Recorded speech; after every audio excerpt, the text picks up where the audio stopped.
오늘은 본문 말씀을 가지고 누가복음 1장 1절에서 4절 이 말씀을 가지고 성경을 읽고 배우는 이유라는 제목으로 함께 은혜하도록 하겠습니다. 우리가 생활을 살아가고 삶을 살아가는 데 있어서 기초적으로 가지고 있어야 될 지식을 우리가 기초지식이라고 합니다. 예를 들어서 기초지식은 거의 다 대부분이 우리 초등학교에서 국민학교 시절에서 배우는 것과 겹치게 되는데요. 바로 우리가 알고 있는 언어들, 우리가 초등학교에서 한글을 배워서 그리고 기초연산 능력, 사칭연산, 더하기, 빼기, 곱하기, 나누기를 할 수 있는 기초연산 능력과 사회의 일반적인 도덕과 법규 등을 우리가 배웁니다. 그러니까 초등학교에서는 어른에게 공경해야 된다. 그리고 횡단보도를 빨간불에는 건너서는 안 된다. 이런 기초적인 사회적인 도덕 법규를 가르쳐주죠. 이 초등학교에서 원래 가르쳐주고 전수해주는 지식은요. 학문적인 능력을 키우는 것보단 사회적 인간을 만들기 위한 목표가 큽니다. 오늘날에는 많이 왜곡이 되고 균열이 심화되다 보니까 초등학생 아이들도 학습을 위해서 밤 12시까지 이제는 학원이 12시까지 안 하니까요. 10시까지 학원을 다니고 그런 일이 벌어지는데 원래 초등학교의 목적은 말 그대로 이 사회를 적응해 나갈 수 있는 기초적인 지식을 가진 사회적 인간을 만들기 위한 목표를 가장 큰 목표를 가지고 있습니다. 아울러 초등학교에서 배우는 사칭연산이나 우리가 언어 능력은 이후에 중고등학교 과정을 학습하는 데 있어서 기초 단계가 됩니다. 초등학교의 지식이 없이 구구단을 할 수도 없는 사람이 방정식을 할 수가 없을 것이고 국어를 제대로 못하는 사람이 영어를 제대로 한다? 한글을 깨치지 못하는 사람이 영어를 잘한다? 아주 특별한 예가 아니면 거의 불가능한 일입니다. 우리 초등학교에서 배우는 기초 지식이 없는 사람은요, 그 정도 수준의 지식이 없는 사람은 사회생활을 할 때 본인도 대단한 불편함을 겪고 그로 인해서 그 주변 사람들도 큰 불편을 안겨주게 됩니다. 자, 언어를 모릅니다. 옛날에 우리 어르신들 가운데서는 옛날에 우리나라가 교육을 시키지 않았잖아요. 그냥 그때 당시는 먹고 살기가 바빴기 때문에 어지간한 집안이 아니고서 학교를 못 다니시는 분들이 많았어요. 그러다 보니까 글을 모르시는 분들이 많으신 분들 중에는 간혹가다 계셨습니다. 본인도 굉장히 답답해하세요. 자녀들한테 무슨 연락이 와도 알 수가 없고 타인에게 읽어달라고 하니까 사생활이 일단 다 노출이 되어버리고요. 그리고 매번 그렇게 연세가 드시면 또 젊은 사람들한테 그런 거 얘기하기도 자존심 상하시고 그래서 숫자 계산이 안 된다고 우리가 생각을 해봅시다. 숫자 계산이 안 되면 어디 가서 물건 사는데 굉장한 어려움을 겪잖아요.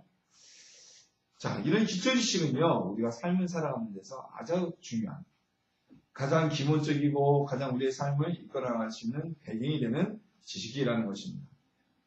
이 기초 지식을 가지고 있을 때 우리의 삶이 평탄하게 되고 무난한 삶을 살 수 있게 되는 것이죠. 오늘날 우리가 TV 등을 영상 매체를 통해서 이스라엘에 대한 소식을 듣거나 그곳에 대한 여행 프로그램을 통해서 화면을 보게 되면 꼭 나타나는 사람들이 있습니다. 제가 말씀을 통해서도 몇 번 말씀을 드렸지만 수염을 이렇게 더부룩하게 구레나루를 이렇게 기르고 그리고 머리 양옆에 이렇게 동그랗게 구레나루 쪽에만 펌을 해서 내리고 까만색 모자를 쓰거나 아니면 이마 앞에 조그마한 나무통을 메고 있는 사람들이 보입니다. 이 사람들은요 정통 유대파 사람들입니다. 이스라엘에서 구약 율법대로 살아가고자 하는 사람들. 오늘날 이스라엘이 하나님의 유태인들이 하나님을 섬긴다고 하지만 실질적으로 굉장히 그쪽도 많이 변화가 돼서 구약에 있는 우리가 성경에서 알고 있는 구약의 모습대로 예수님을 믿는 사람들은 전 국민의 약 5%밖에 되지 않는다고 합니다. 나머지는 그냥 어떤 사회적인 우리나라에서 유교가 그렇죠. 조선시대는 유교가 하나의 사회적 문화이며 유일한 종교이다시피 했지만 고려시대에는 불교가 곧 종교였잖아요. 불교였고 법이었고 그러나 오늘날에 와서는 그렇지 않죠. 우리가 유교를 사회적 문화적 전통으로는 받아들이고 있지만 종교화하진 않잖아요. 일부 이제 유림에 계신 분들 빼놓고는 불교도 이제 고려시대에는 한때 그날의 종교였지만 이제 오늘날에 와서 불교가 우리나라의 큰 종교는 아니잖아요. 역시 불교도 우리 삶에 있어서 문화적인 전통 계승으로서의 영향을 미치고 있지만 다 불교도인 것은 아니죠. 유대인들도 마찬가지입니다. 지금 굉장한 그들이 나라를 잃고 2000년의 세월이 변하다 보니까 진짜 놀라운 하나님의 은혜로 하나님의 은혜라고 볼 수밖에 없죠. 어찌되었건 잃었던 땅을 다시 회복하고 팔레스타인 사람들이 살고 있던 땅을 차지해버렸는데 나라는 회복했을지언정 그들의 신앙이 구약시대 우리가 아는 모습처럼 율법을 지키고 안식일을 지키고 이러한 삶을 다 사는 것은 아닙니다. 그들도 어떤 사회적, 문화적, 전통적인 유대교로 많이 내려오고 있고 오늘날의 삶에 대해서 굉장히 편안한 그리고 무난한 삶을 사는 유대인들로 많이 편했어요. 근데 그 중에서도 유대인들, 5%의 유대인들, 그들만큼은 구약대로 우리가 살고자 한다라고 해서 남아있는 5%의 유대인들이 있습니다. 그들이 지금 이스라엘에 대해서 가장 강력합니다. 그들이 팔레스타인과의 통합과 그들에 대한 국가 인정을 가장 안 하는 주축세력이고요. 늘 팔레스타인과의 분쟁 가운데는 중심에는 정통 유대인들이 있습니다.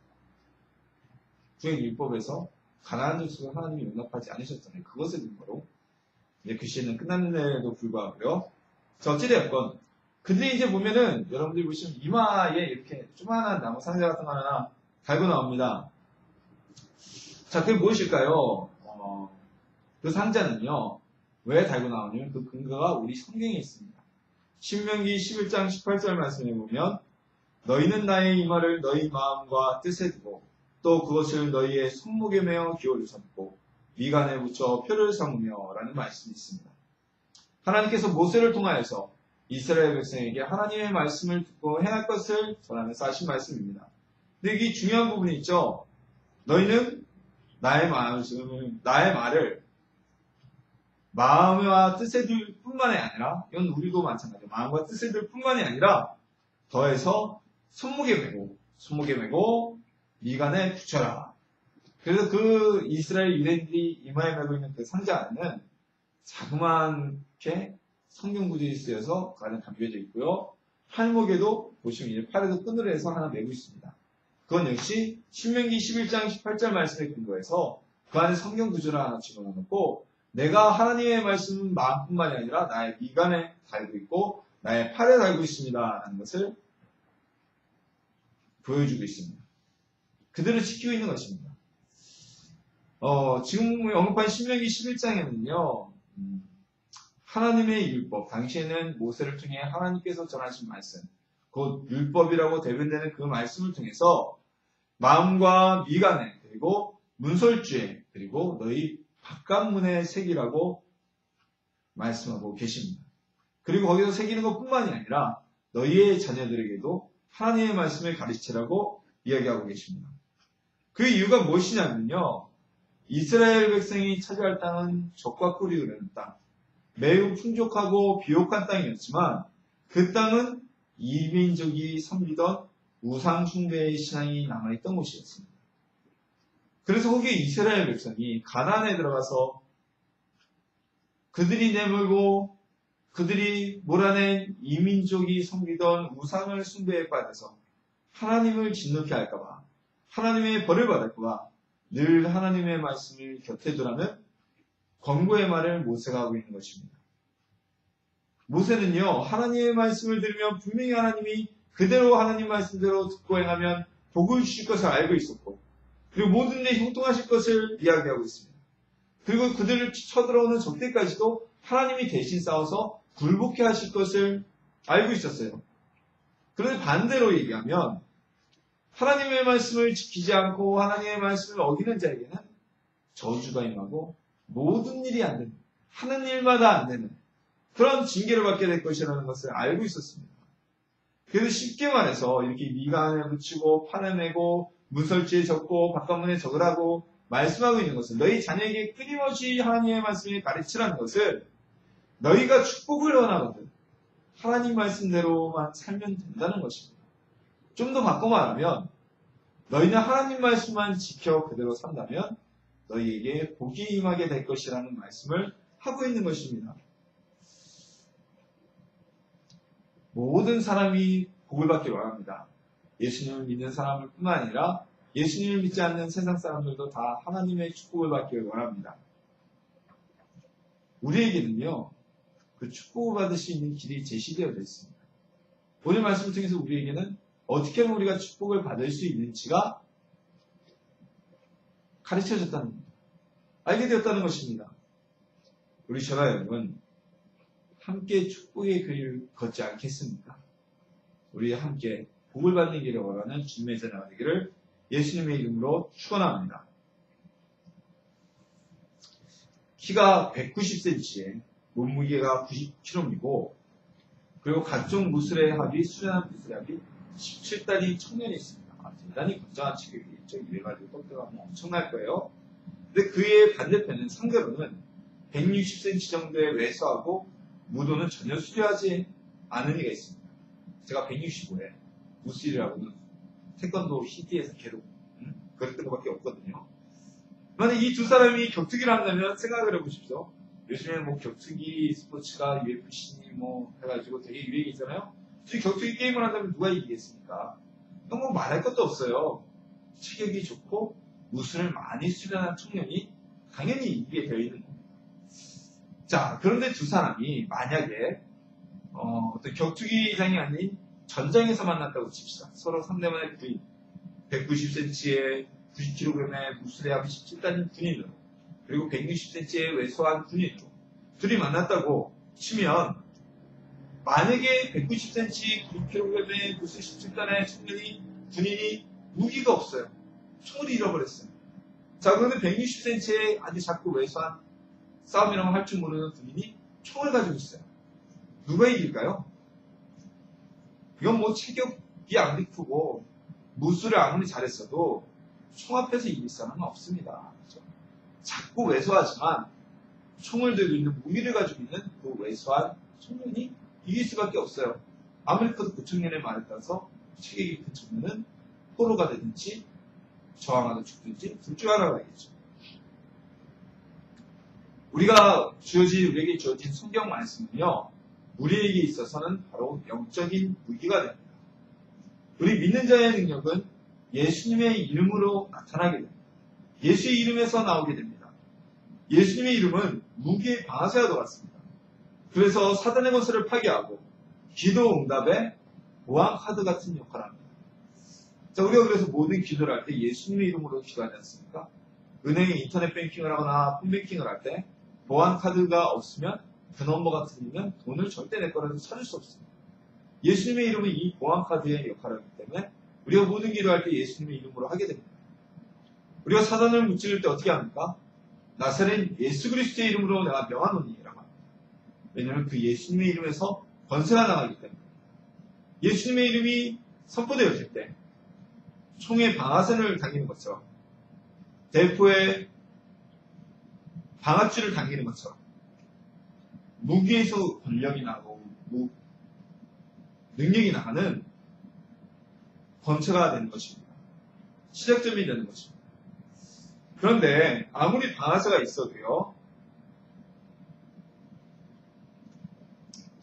무기나 실질적으로 무기나 군대 가서 아니면 우리가 하다못해 장난감 비비탄총이라도 따라보신 분들은 아시겠지만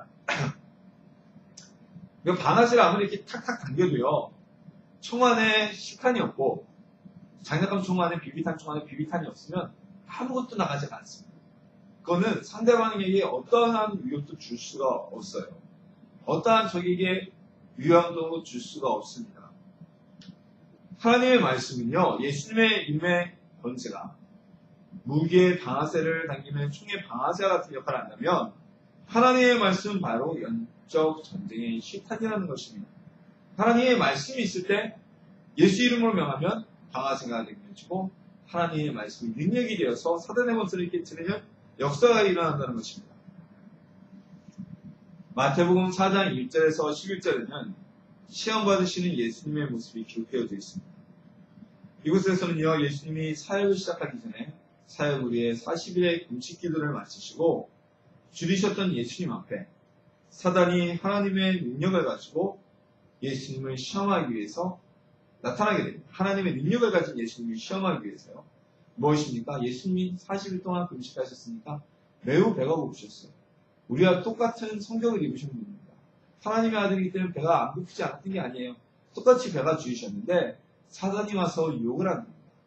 야, 네가 진짜 하나님의 아들이고 능력이 있거든. 여기 이 돌들로 떡을 만들어서 먹어라. 그럼 네 배고픔이 사라지지 않냐 하고 하나님의 능력을 예수님 육신의 아니를 위해서 육신의 굶주림을 채우는 것으로 인해서 사용하게 하라고 유혹을 합니다. 그런데 예수님께서는 신명기 8장 3절 말씀을 들어 사단을 물리치십니다. 사람이 떡으로만 살 것이 아니요 하나님의 입으로부터 나오는 모든 말씀으로 살 것이니라고 성경을 근거로 사단의 시험을 물리치시고 승리하십니다. 자, 이 첫 번째 시험을 예수님께서 이기시자 사탄은 성경 꼭대기에 예수님과 함께 가서 예수님을 뛰어내리라고 또한 시험을 합니다. 그러면서요, 이 교활한 사단은 시편 91편 11절 12절의 말씀을 인용을 합니다. 그가 너를 위하여 그의 사자들을 명하시니 그들이 손으로 너를 받들어 발이 돌에 부딪히지 않게 하리로다. 네가 하나님의 아들 하나님이니까 뛰어내리면 천사들이 너의 발을 받들어서 너를 다치지 않게 할 거 아니냐. 성경이 이렇게 기록되어 있잖니.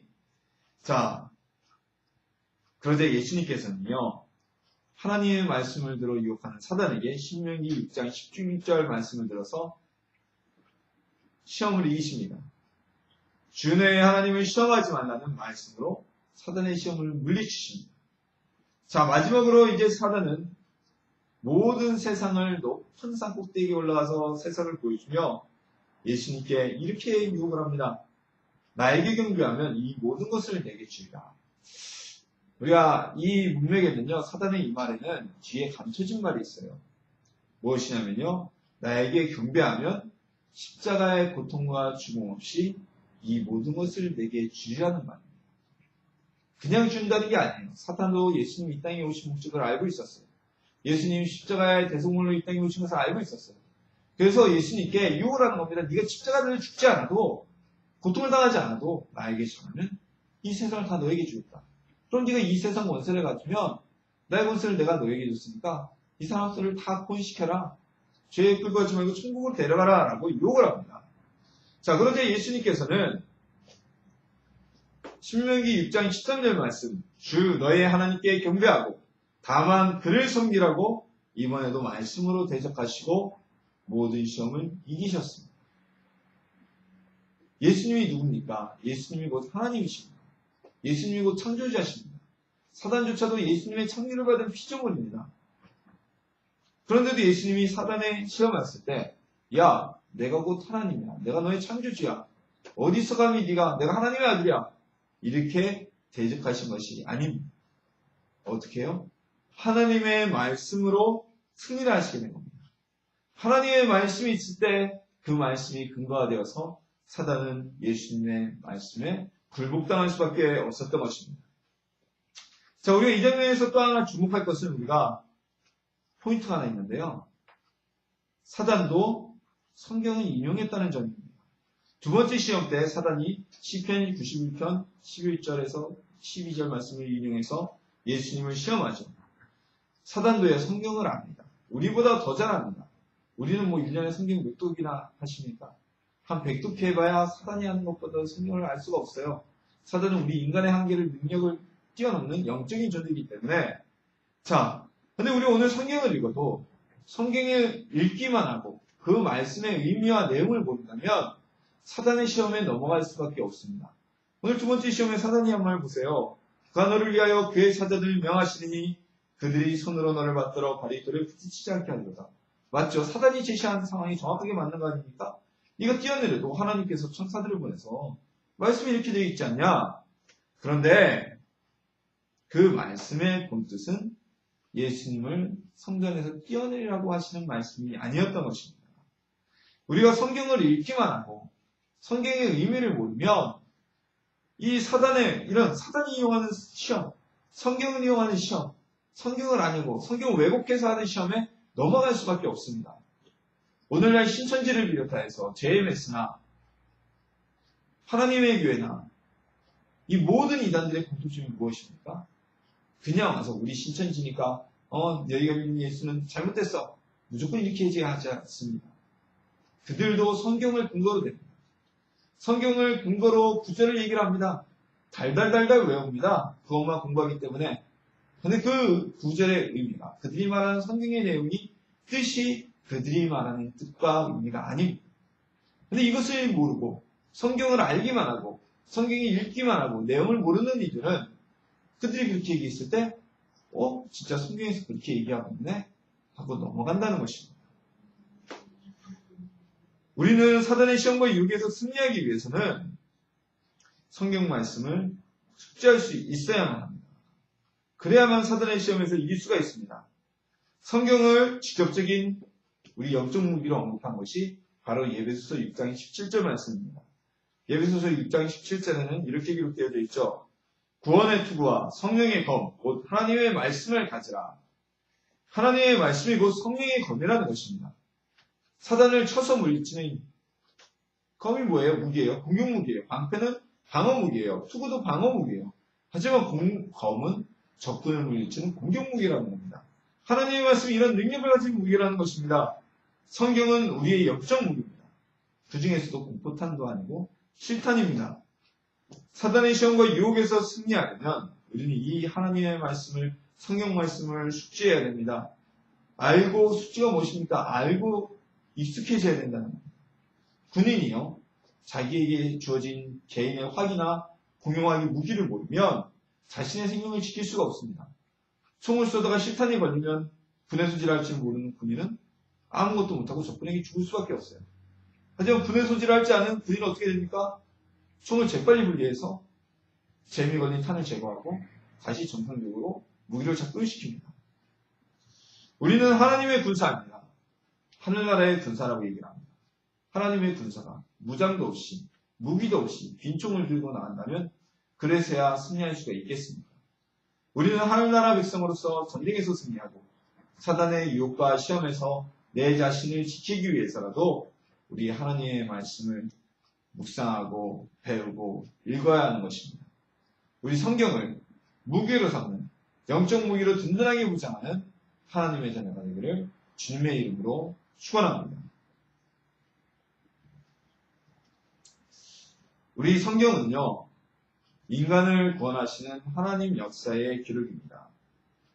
성경을 통해서 하나님은 자신의 뜻을 우리 사람에게 보이셨고 사람들의 속성과 삶의 모델들 속에서 스스로의 도움과 스스로 인간을 도우시는 모습과 그리고 하나님이 원하시는 방향이 무엇인지를 우리에게 보여주셨습니다. 그래서 성경을 하나님의 자기 계시라고 우리는 이야기를 합니다. 때문에 이런 성경 말씀 중에는 여러 모습의 인간 군상들과 그리고 다양한 사건들이 담겨져 있습니다. 이런 이유로 문학가들도요, 전문적으로 소설을 집필하는 문학가들도 성경만큼 다양한 인물과 스토리가 담긴 문학작품은 없다고 말할 정도고요. 어느 유명한 문학가는 당신이 인도에 가게 되면 무엇을 들고 가겠냐고 했을 때 그가 성경을 들고 갈 거라고 얘기했다고 합니다. 왜냐하면요, 성경 속에는 수많은 자신이 집필할 소설의 소재들이 담겨져 있기 때문에 그만큼 성경 안에는 다양한 에피소드를 통해서 인간의 모든 모습과 인간이 겪을 수 있는 모든 상황들이 담겨져 있다고 말할 정도로 다양한 사람의 삶의 모습들이 담겨져 있습니다. 그렇다면 성경 속의 인물들의 사건이 우리에게는 어떤 의미가 있을까요? 어떤 이들은 이렇게 비평을 합니다. 한국인이 우리 역사도 잘 모르는데 왜 이스라엘 역사를 배우고 있느냐? 성경의 구약의 역대기들, 역대서들, 역사서들을 보고 그런 얘기를 하는 겁니다. 자, 우리가 그러나 읽고 나는 말씀은요, 단순히 이스라엘의 역사가 아닙니다.